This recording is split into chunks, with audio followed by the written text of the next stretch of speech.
Hey everyone, Alex here. Last month we did over $2 million in sales for our clients, and today I'm going to create a beginner's course on how you can implement email marketing for your business. Email is crucial for any online business out there. It will serve you as a support system for your Facebook and Google ads. It will increase your ROI and increase your conversions as well. So it's really important to have that structure in place in the really beginning of starting your business. If you're not doing over 20 or 30% of your revenue through email marketing, you're probably doing something wrong. You need to put more sequences, more automations in place, and send more campaigns on a weekly basis. Really, if you need any help, don't hesitate to contact us. Today, I'm going to walk you through all the structures and functions that we use on Klaviyo for our clients, so it will be easier for you to understand how you can start and implement these changes into your email marketing structure. So let's go. So it's a brand new Shopify store, and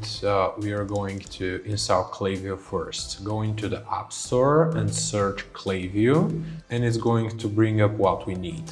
So when you complete your registration, you will be taken out here, which is the main Klaviyo dashboard. So the first thing that I would like to discuss is lists and segments. These are important. And why? What's the difference between list and a segment? Segment is basically a group of people with certain parameters that you want to send to. Segments can be created from lists, and you can use different rules in order to create these. A good example is the engaged segment. You can create an engaged segment by choosing people who opened an email at least once in the last 30 days and clicked on emails at least once in the last 30 days, and it will populate the segment based on these rules. The next thing we should talk about is the sign-up forms. Sign-up forms are the pop-ups you see all over almost every e-commerce store now. Presenting a discount or free value to the customers, the sign-up forms are crucial for your email list growth. The integration between Shopify and Klaviyo is so good that you won't need to do anything else rather than just designing your pop-up. When you come up here, all you need to do is click Create Form, and you see ready to use pre-built forms. You can choose to continue with one of these or create a new one from scratch. For this example, let's choose one of the pre-built ones. The most important thing in these sign-up forms is to have a strong offer. It's either a discount offer, a free shipping code, or some kind of value that you can provide to your customers in order to take their email back. You can give it a name and choose where your subscribers will go after they send the form. Just click Create Form, and here's the place where you can edit your form. You can use the drag and drop function that Klaviyo provides, so it's really easy to work with. As you can see, it's a drag and drop. Then you have all the options here. So let's continue with the current design that Klaviyo provides. So in this case, we are going to offer a 10% discount for the first order.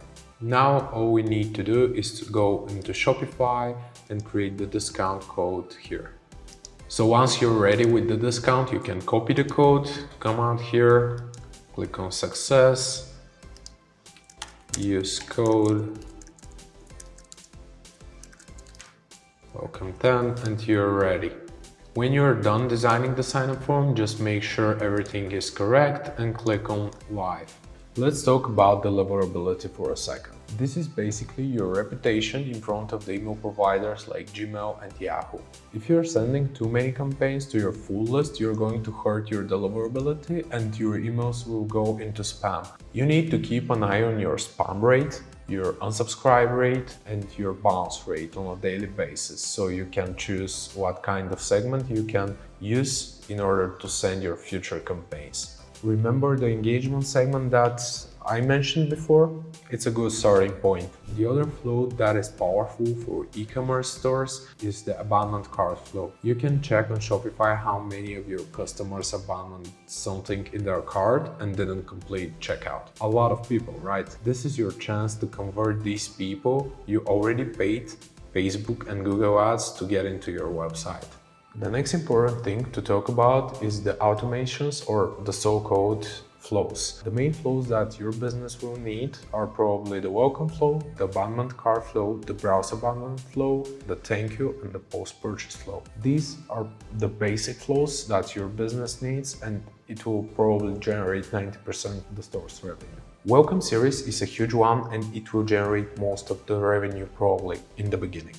This is the place where you can educate your customers about your products, about your brand, and hit them with different angles. The other flow that is powerful for e-commerce is the abandoned cart flow. You probably know from your statistics in Shopify how many people abandon their carts, and it's crucial to have that flow in place. This is your chance to convert these people you already paid for through Facebook and Google Ads. To create the abandoned cart flow, just click Get Started. These are the triggers your flow needs in order to follow some structure. The default delay is, as you can see here, 4 hours. We like keeping that time frame shorter, so let's change that into 1 hour after the cart being abandoned. This means that your customer will receive the email 1 hour after he left the website. The second one, let's do 1 day after the first being sent. When you set up all the triggers, you can go ahead and click Edit. Here you can set up your subject line, your preview text, the sender name, and the sender name email address. It will be best if you can use your support email address here, because all the people who get the email and click on reply, they will reply to the email address that you leave here. Now let's edit the email. Again, as you can see, we have the well-known drag and drop function from Klaviyo, so you can easily design the email. But here's what's important. What you can see here is the dynamic block created from Klaviyo. The dynamic block will show the actual product or product the customer was going to check out before he left. It's a great option to have because it makes the email personalized. Once you design the email and place all the links, you can send a test email to yourself to check if everything is correct. Once done, just click live and you're ready to go. Another thing Klaviyo provides is the A/B testing option for almost everything. A/B testing is again something you want to include in your emails. This is a way you can understand and test what your audience prefers. Here's how to A/B test the subject line for the email we just created. Just choose the email, click on Create A/B Test. So basically Klaviyo creates the whole structure for you. It's the version A and version B. Let's test the subject line. Version B will include an emoji. Let's scroll down here. Usually by default, this option is selected, so you might want to unselect that so you can split 50-50 the A/B test. It means that 50% of the emails will send version A and the other half will send version B. Just go again here, publish test, publish, and we're ready. Remember to always test one variable at a time when you're creating your A/B tests. Here's a few things that you can start A/B testing today for your emails. The first thing is the subject lines.